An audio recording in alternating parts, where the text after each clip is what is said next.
నమస్తే అందరికీ, నేను మీ Anjali. Welcome back to our channel Anjali Varahi vlogs. నేను ఈ వీడియోలో మీకు దొండకాయ మసాలా గ్రేవీ కర్రీ ఎలా చేస్తున్నానో చూపించేస్తా రండి.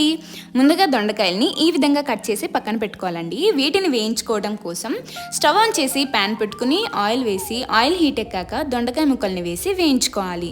దొండకాయ ముక్కలు పూర్తిగా వేగిపోయాక వాటిని తీసి పక్కన పెట్టుకోవాలి.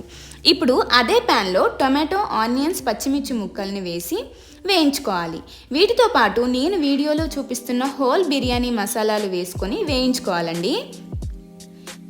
ఇలా వేగిపోయిన వాటిని ఒక మిక్సర్ జార్లోకి ట్రాన్స్ఫర్ చేసుకుని ఒక థిక్ పేస్ట్ లాగా మిక్సీ పట్టుకోవాలి. ఇప్పుడు మళ్ళీ స్టవ్ మీద ప్యాన్ పెట్టుకుని కొంచెం ఆయిల్ వేసి అందులో కరివేపాకు, జీలకర్ర, ఆవాలు, పసుపు, ఎండుమిర్చి, అల్లం వెల్లుల్లి పేస్ట్ వేసి పచ్చివాసన పోయే వరకు వేయించుకోవాలండి.